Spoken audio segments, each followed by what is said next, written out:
Hello, everyone, and welcome to Discover Rising Tides, How the Outside Makes the Inside Better. I am Jeanne Gallagher, and I'm here with Denise DeGaulle. Hey, Denise. Hello, hello.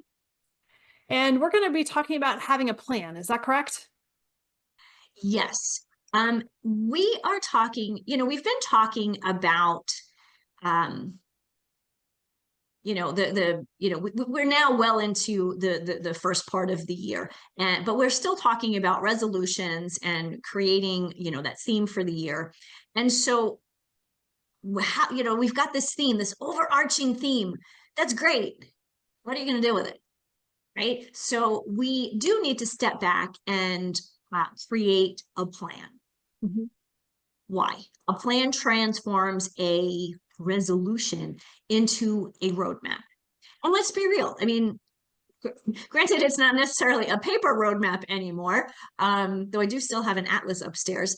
If we're driving someplace, we need to know how to get from point A to point B. One, you need to know where you are, right? Mm-hmm. That's your theme, or the theme for the year. But where do you want to go with this theme? Right. And so you can have, where you are, where you want to go.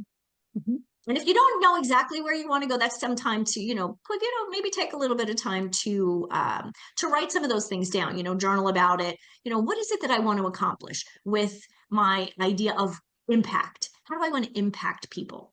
Right? How would I know that I have achieved that? What are those three things? And I always recommend three, no more than three, right? Your brain can't think of more than three, right? So I think that's really important. So you have where you are today, where you want to go. How are you going to get there? You need to have a plan. You need that roadmap. And what I think is always interesting is people like, I don't know where to start. You have to start somewhere, right? They always say the journey of 1,000 miles starts with that one step. And that one step can be scary, but it doesn't have to be. It could be the smallest little thing. So impact for me, I want to impact people in a different way. I have up-leveled the conversations I want to have with people, one with you here on Discover Rising Tides, but also on my podcast, right? I know what I used to talk about, but now how do I raise it to that next level? And I'll be honest, the other day I was kind of not solely vacillating. I was procrastinating. I knew I needed to record a couple of podcasts. I've written them. I know what I want to talk about, but why was I like procrastinating? It's that first little step. It's scary, but you know what? Once I started recording, it was me and the camera and just blah, blah, blah, which I can do pretty well. It is, but you're right. It is that first initial. I find that's a really great analogy for everything. I find that with my to-do list. When I start my to-do list, I look at it because I set it up the day before. So when I know that what I'm going to do is written on paper and I know, and it's numbered, I know where I'm going to start. It kind of happened this morning. I looked at it, I'm like, I don't really want to do any of that. So I have to pick something that I want to do to get me started. It's like that warm-up round. And then once I get into a groove, then I'm good. But but you notice that with anything, whether it's exercise or changing your eating habits or anything that we're talking about, it's that first initial start that's hard. Yeah. And think about it, they could be that start could be the simplest thing. So you want to lose weight, feel better, drink a glass of water, 8 ounces of water the first thing you wake up in the morning. Do you know how many people are dehydrated all day long because they don't drink enough water? Like 90% of people. Guys, that's crazy. All you need to do is start your day on the right, that right foot. When you get out of bed, 8 ounces of water. You'll actually notice how different you feel. And was that really hard? It's not really hard. It's just a matter of, like you said, like we were saying, just taking that first step. And I think, I always talk about, the plan, prepare, right? And prioritize. Prioritize and then prepare. So this is just something that we need to go back to and, prioritize. What are the three things that we want to accomplish and how are we going to do that? I like That that. And is, I think three things makes it simple, because when you're thinking about changing your habits and your patterns, that is so broad and it's so overwhelming, but you really have to identify it and simplify it. yes. I think, one of the other reasons why I don't love this concept of the resolution, and I like the theme, because resolutions focus on fixing something that's not right, something that's broken, something that's wrong, right? This concept of the theme and taking the steps to get to from point A to point B in December of 2025, right? Because it's a Mhm. yearly theme, unless you decide to do it quarterly. I have Mhm. a client who's doing that.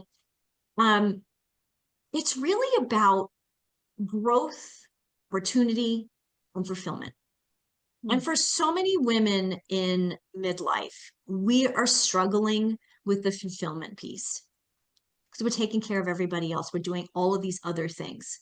Now, now we just have these three things that we're going to work on for us, whatever they are, right? So it's not about fixing you. You're not broken. It's just about growing. It's about doing something a little different. Maybe it's healthier habits. Maybe it's setting better boundaries for you. Whatever resonates with you that's going to make you feel fulfilled, feel like you have purpose, and really have control of your life. And that is really, to me, is kind of the bottom line, is feeling like you're in control. Mm. So build some habits that align with your values and your theme for the year, and we'll see where we go. Wonderful. And transform that resolution to a roadmap. Yes. Thanks, Denise. Hello, everyone. This is Jeanne Gallagher, Discover Rising Tides, and I want to just take a moment to talk about my friend, Denise Segal. I am honored to call her as a friend, and I'm so grateful that she gives us her insight during our shows, each show, and talks about healthy living, eating real food. You hear Denise say, eat real food a lot. Well, she means it, and she knows what she's talking about. She is an amazing healthy living coach, curator at Living Healthy List. And if you ever have any questions about what is real food, why does it matter, how does that apply to me, how do I change, what do I need to do, how do I even create a healthy living shopping list, make sure that you call her. She is your healthy living coach, and you can find her at healthylivinglist.com. Hello, everyone, and welcome to Discover Rising Tides, How the Outside Makes the Inside Better. My name is Jeanne Gallagher, and I'm excited for you all to be here. And if you're listening to us on your favorite podcast platform and you'd like to see our happy faces, jump on over to YouTube, and we'll be there waiting for you. And make sure you click like and subscribe and all of that to help the algorithms. And so I'm excited to introduce our guest today, Cheryl Stelte. Thank you so much for being here. Oh, thank you, Jean. It really, I love your show. I love what you're all about. Thank I you. just went for my walk in nature and I'm ready Ah, to go. beautiful. Oh, perfect, perfect, perfect. So Cheryl is a master healer and a spiritual coach. And before we talk about your walk and how that really affects you and all of that detail, how did you tell us about your background? Where did you start? How did you get to where you are today? Well, I never thought I would be anything spiritual in my life. When I was a kid, none of this was ever a dream. I think I used to want to be a fashion model and then a teacher and stuck with the teacher, but definitely not a regular teacher as in elementary school, but a spiritual teacher, Mm, definitely. And I was raised Catholic. Meditation, spirituality were not part of my world 32 years ago. And I had a very transformative experience that set me on this path like a house on fire. I mm, was lying on the beach on Vancouver Island with a friend who had just learned how to do some kinesiology and energy clearing, and she was practicing on me as we were waiting for the tide to go out so we could pick oysters. And this was my first opening to spirituality. And all of a sudden, there was this giant ball of white light floating above me.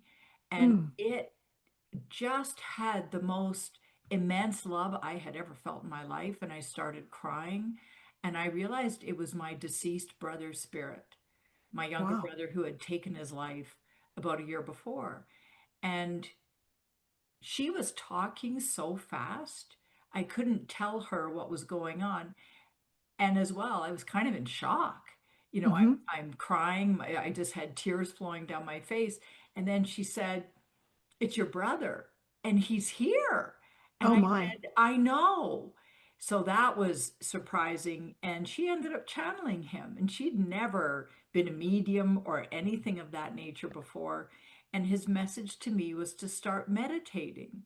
And Wow. that just flung open the doors really to a spiritual journey that I couldn't have possibly imagined. That's incredible. That's quite a story. I recently had worked with a medium, and I had never done that before. And it was a hugely emotional experience, and it wasn't anything that I had expected. And it was very impactful. It is so impactful. And if I can add to that, you're reminding me of something. Sure. So I'm actually a medium. I don't Hmm. talk about it. You're not going to see it anywhere on my website. I'm a closet medium, definitely a closet medium. I don't know why. I keep saying I'm going to come out of the closet and I don't. But uh, I do enough things. I don't need to. You don't need to add one more, right? Anyway, I do it for clients when it's necessary or when a spirit shows up. But Hmm. if I can share my first, because it was such an emotional experience, my first mediumship experience.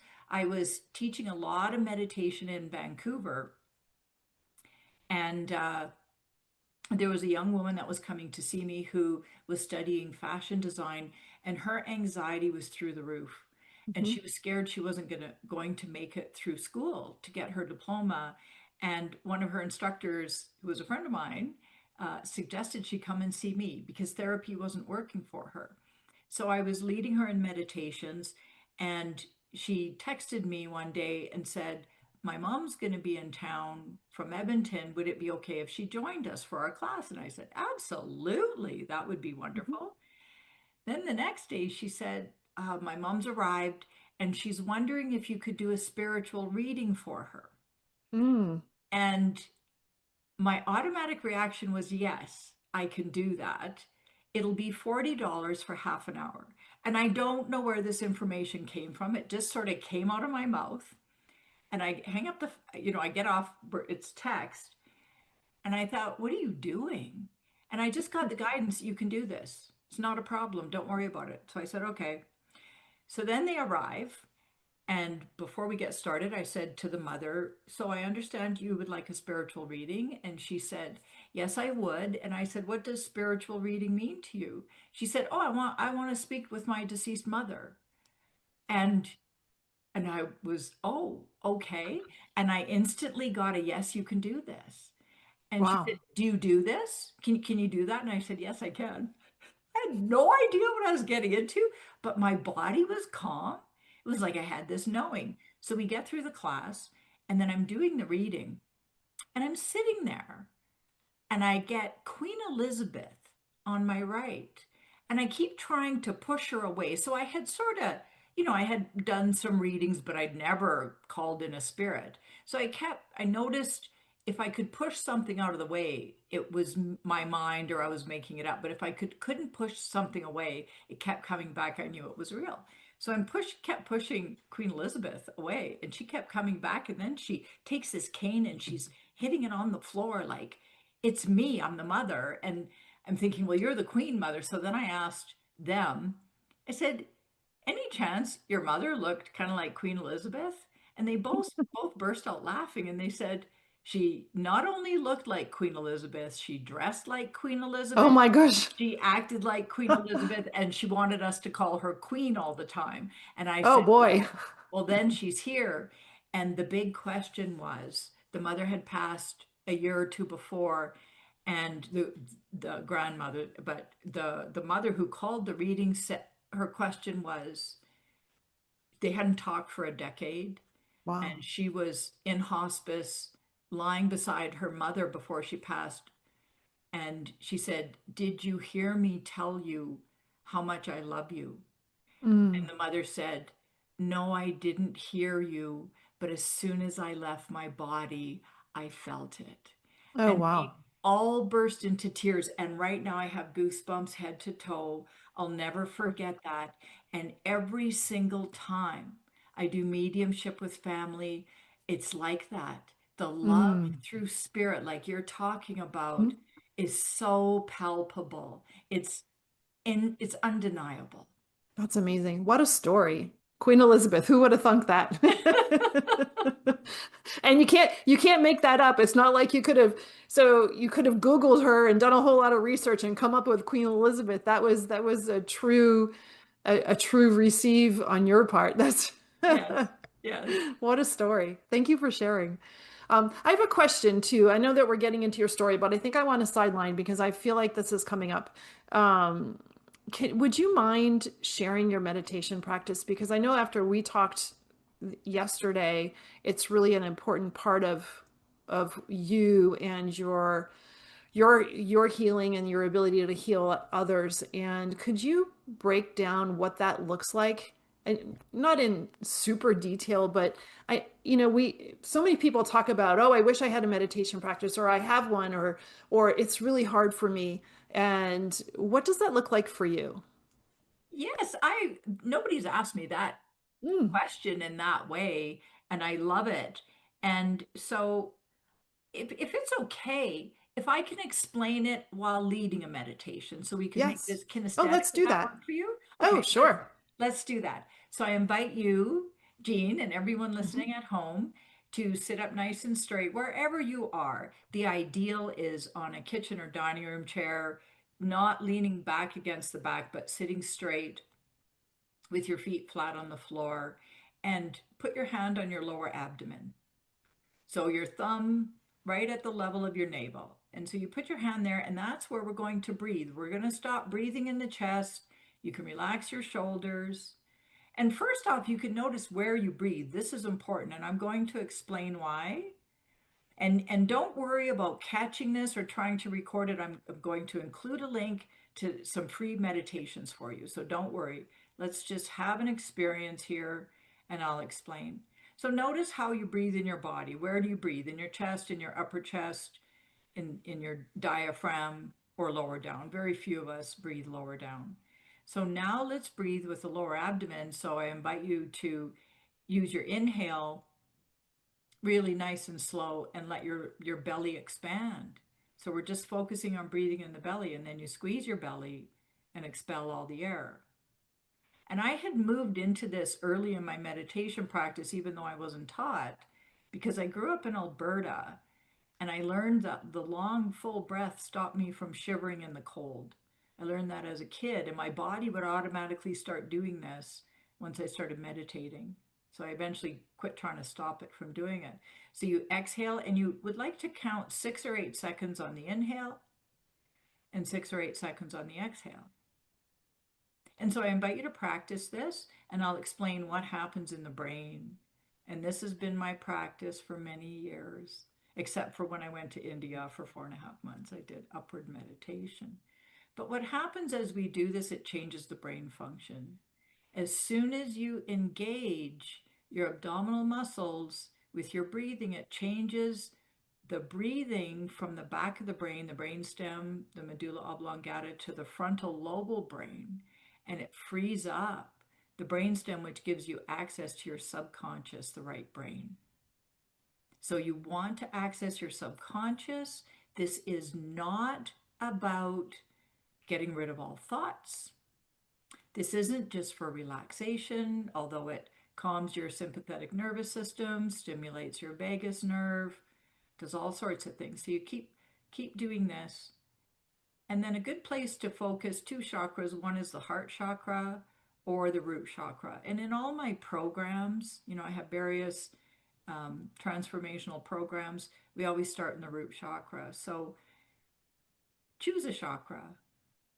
The root chakra is the tip of the tailbone. And this is where the bulk of our problems are. This is where the bulk of our subconscious blocks are, where we learn to not feel safe and stable in the world. And the heart chakra is just the hub of all the chakras, so it's generally a good place to focus. And you can do a lot of great things. I can tell immediately when people work on their heart chakra, but they can still have wounds in the root. So you can breathe there.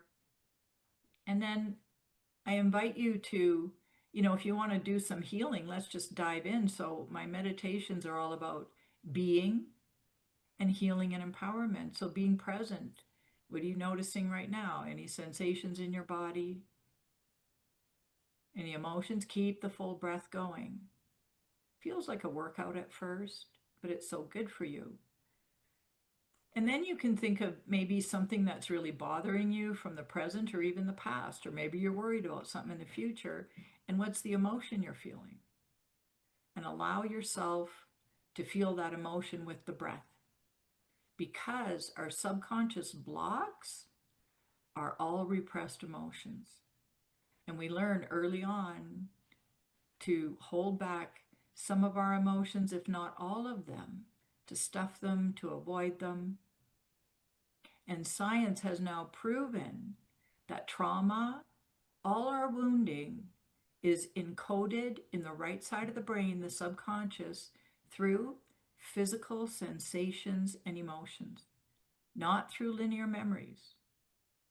So even if you've experienced severe trauma, sexual abuse, torture, abandonment, anything, the memories are not that important. They're very superficial. Science has also proven that it's not so much about what happened, it's the lingering feelings of uncertainty in life that you're left with.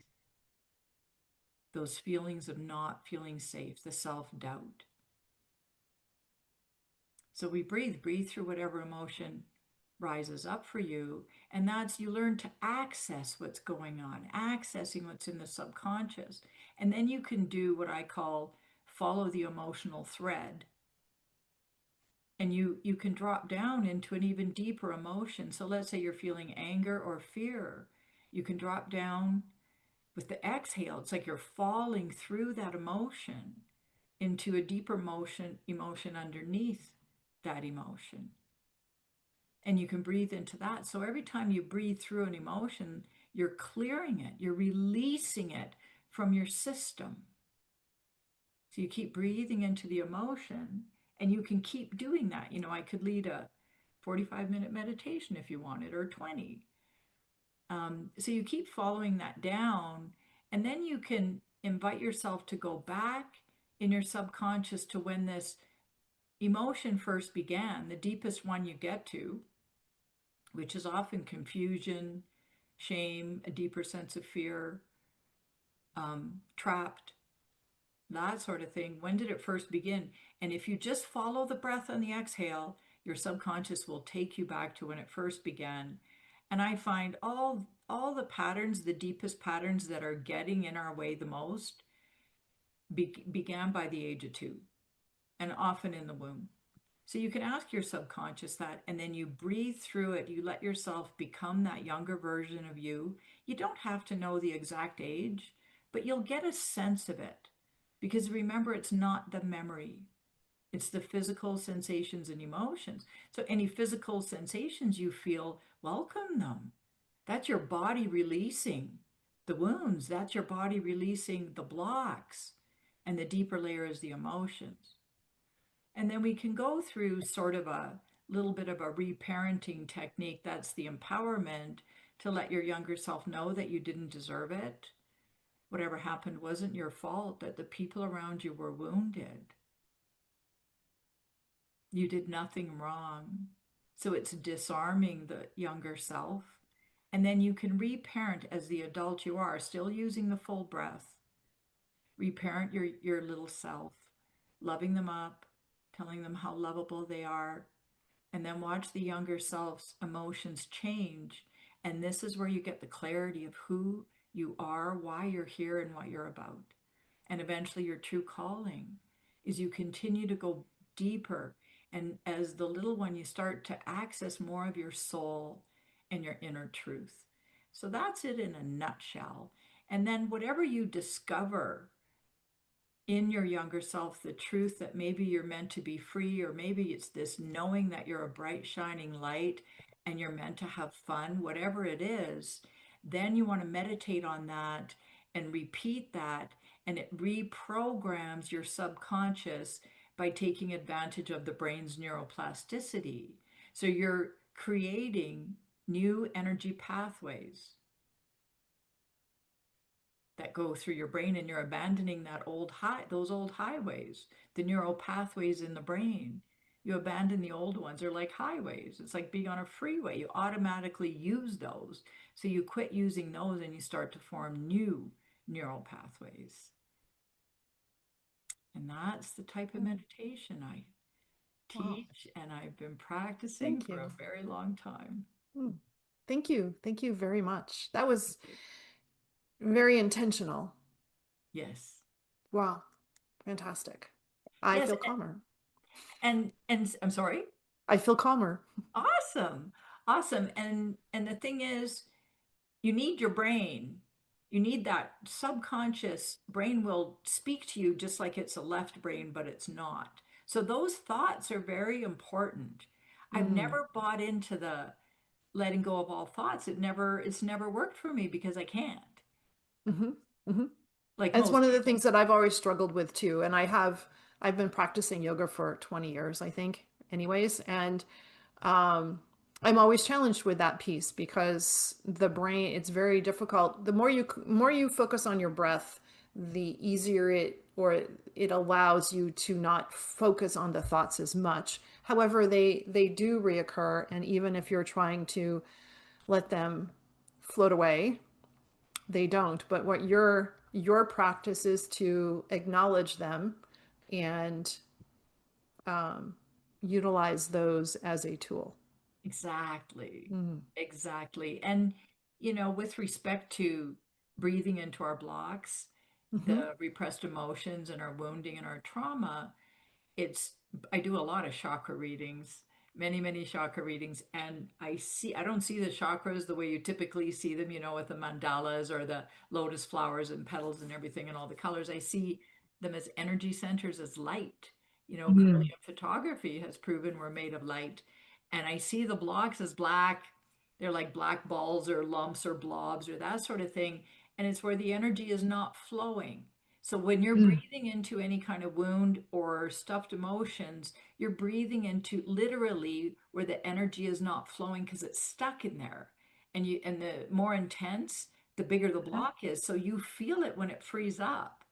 And Mm. and so whenever I work with people, I do always do a longer chakra reading in the beginning and then one at the end. So at the end, I can let them know about all the progress that they've made and then give them homework meditations and practices to do later on. And it's really about teaching people how to become their own energy workers. Oh, interesting. That is, and it is, you're creating a skill that they can carry into their own personal practice and not dependent upon you, and it gives them an opportunity to expand that themselves. That's right. That's right. And I would say by far the majority of people I work with are already spiritual. They've Hmm. already meditated. They've done all sorts of different things, and yet they're feeling unfulfilled. They know that they're meant for more. Um, and I just help them break through to their true calling, to that deeper understanding of themselves. And because, self-realization is God realization or source realization, whatever words that you want to use. And so it's helping them go to that next level Hmm. that whatever they've used before, it can't get them there. Very interesting. Thank you. Thank you very much for sharing, and thank you for leading us all through that Oh, super helpful meditation. my pleasure. Now, what is a master healer? How do I can't believe I call myself that sometimes because I used to have this sort of unworthiness issue and imposter syndrome, and it was even hard to own the label of healer, that title.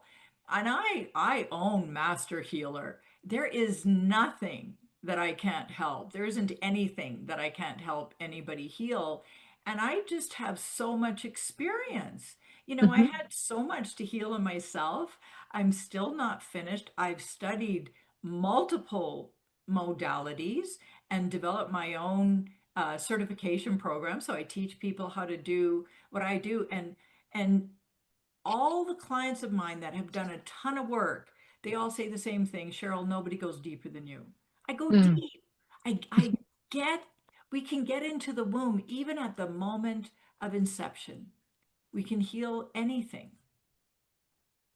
That's very, how does that work? How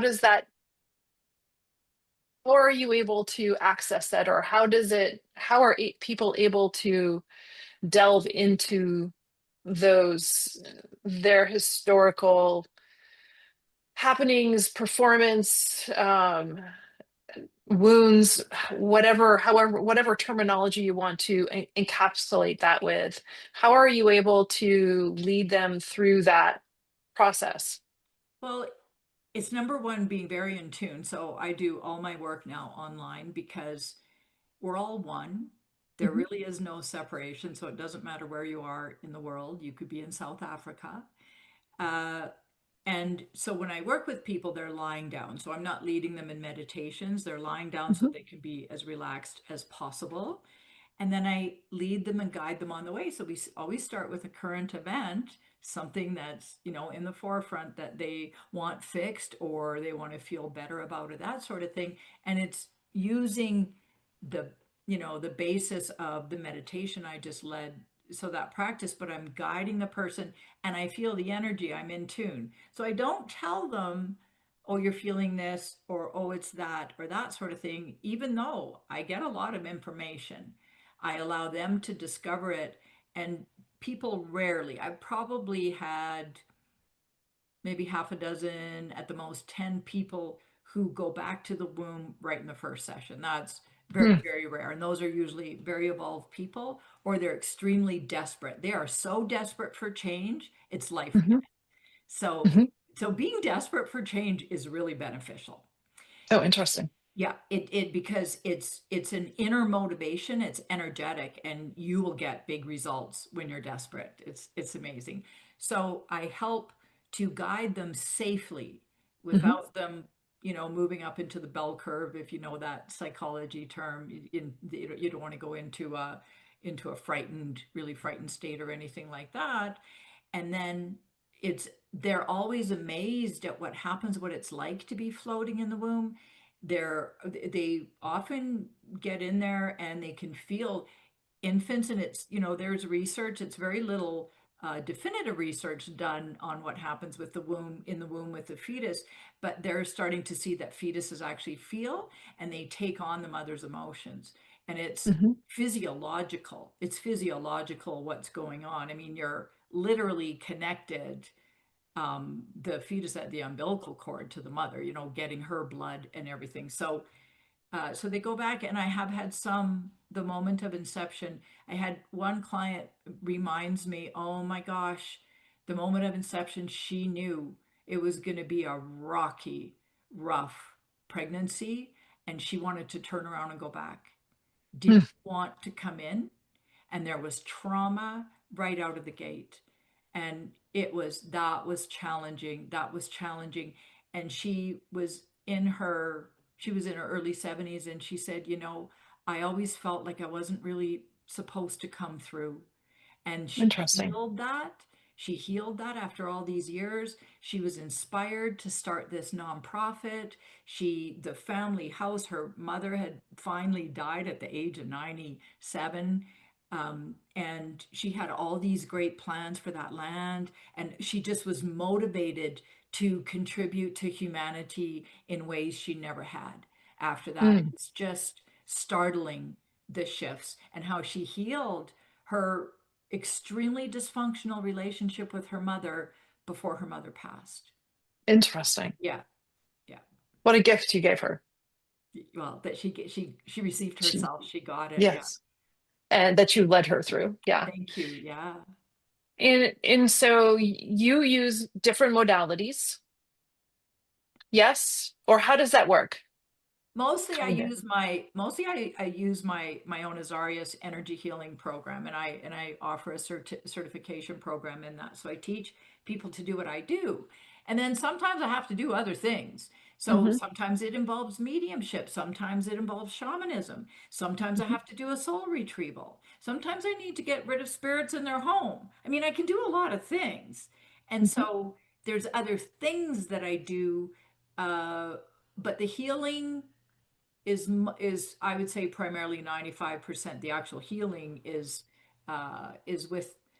with what I do, and yet it's part of the journey is sometimes other skills are developed along the way where I'm guided, and then I'm kind of blown away and I say, wow, I've never done that before. That was brand new. Wow. But all of that is encompassed in the Azarias energy healing program, because it's not so much me doing that work, that type of energy healing. The practitioners are in an altered state. You're in a much higher vibration and allowing your spiritual guides and spirit to flow through you. So it's fabulous being the practitioner as well. I don't ever get tired. Like people say, you can do that many in a row and you don't get tired. No, it's very energizing. Mm. So, how did you develop this program, the Azarias Energy Healing Program? It just sort of unfolded from multiple modalities and just doing energy healing for so long, and practicing, it just comes through. So just shifting things, and it's not that uncommon with healers that have been healing for over 30 years. Most of them say, well, I just kind of do my own thing, because Hmm. you just learn how to move energy in the best ways. And you notice there's certain questions you ask, there's a certain type of engagement, certain ritual, certain way to end it, all that just all seems to fit together. So I'm sort of in that category. That's why I say master, because I've learned so many modalities, developed my own, and it's still developing. Interesting. And when people, what's the trigger for people to say, I really need to talk to Cheryl. I think that she can help me through something. How do people realize that they're in a spot or in a situation that could benefit from your help? Thank you. Yeah. They they're feeling unfulfilled. They're feeling stuck. What used to make them happy isn't making them happy. They might be feeling flat, but say they have their own, I work with a lot of business people, their business just isn't doing for them what it used to. And they know that there's more. They know they're meant for more, but they don't know what it is. They just lack the clarity. They wish they knew. They don't know how to move forward. Everything they try is just not cutting it. And so they're kind of desperate for change. It's like I've got to do something. I can't continue like this. And it's often a particular level with spiritual people, in that they get to the one and only true dark night of the soul, where nothing is fulfilling in the same way, and life kind of starts to fall apart, and they're moving into the next stage, which is unity consciousness. And that's what I'm a master at, helping people get to. So then all of a sudden their lives really shift. I had one client, Tanya, who in her last session before her last chakra reading, I said, so what's your intention? I'm all about intention. And she said, this just feels too good to be true. She said, is this real? What can you tell me about what's going on with me? I'm just living in a way now that just feels too good to be true. So, and that's kind of what it feels like. It's life really shifts, because it's when you become a master at something, when you become really good at something, and you've learned everything you've been meant to learn, and it just doesn't do it for you. And it's a time of unlearning, a time of surrender, a time of allowing, and you can't force it. And you really, most people by far need someone to help them through that phase. And those are really the people I help. So they're already spiritual, but they're feeling unfulfilled, and life is not where they want it to be. They know there's more for them. Interesting. And you have written 2 books and you have a new book coming out, yes? I have 3 books. My new book is out. I just don't Okay. have it on my shelf right Oh, now. okay. So yeah, that's From Block to Powerful, the spiritual guide to unlocking inner clarity and authentic power. And authentic power, I know those words are used a lot, authentic Hmm. and power, and even using them together. But I just have to tell you, when I do group energy healings, it's always so interesting if it's a session on power Hmm. and what power is for women. They all have these words and these descriptors of how they want to feel and all that. And then when it's all done, power is peace, power is calm, Mm. power is calm, power is Mm. quiet. And that's the divine feminine power that we're all here to be in. And you use the feminine as the adjective, and that totally makes sense versus a more masculine power. Yes. Yes, I like how you describe that because that's easy to understand or understand the impact of that and what that can do for you, for people. Yes. Interesting. So this has been a fascinating conversation. And a bonus, we were able to be walked through a beautiful meditation. So I didn't even that wasn't on the bingo card today. No. So thank you so much for that, Cheryl. How do people get in touch with you and reach out if they'd like to spend some time with you? Well, one of the easiest ways is just click the link in the show notes and sign up for the meditations, and then you'll have that, and you'll be on my email list. The other way is you can go to my website, Mhm. starofdivinelight.com. So all one word, starofdivinelight.com, and you could click on an insight session, so you get one psychic hit if you have a question, and we can talk, and I can help you understand your situation better, maybe give you some tips and that sort of thing. Chakra reading. There's a lot of resources there. You can find a lot of information. And I'm on Instagram and LinkedIn. Fantastic. Sarah, this has been fascinating. Thank you so much for your time and sharing everything that you do with us and the listeners. I appreciate you so much. Thank you. It's really a joy to connect with you, Jeanne, and be a part of your mission. Thank you. Thank you so much for listening today. Today's show is sponsored by Seaside Solutions, my financial services company. As a business owner, it's easy to be pulled in many different directions, and often taking care of yourself plummets to the bottom of the list. For me, I find myself outside to reground. My time outdoors helps me manage my day more effectively and be more present for my clients. Through this, Discover Rising Tides was born. At Seaside Solutions, we truly believe that education is the foundation of financial wellness. Our primary focus is to provide guidance that is designed to help you achieve your long-term financial goals and visions. Working with a plan allows space for doing more things that you love, like being outside to make the inside better. If I can help you create or realign your plan, or if you would like to be added to my weekly newsletter, please let me know. This week's topic was 5 ways to set more achievable goals. Your referral means the big, beautiful world to me. And if I can help, please let me know. And thank you so much for listening, and see you next time.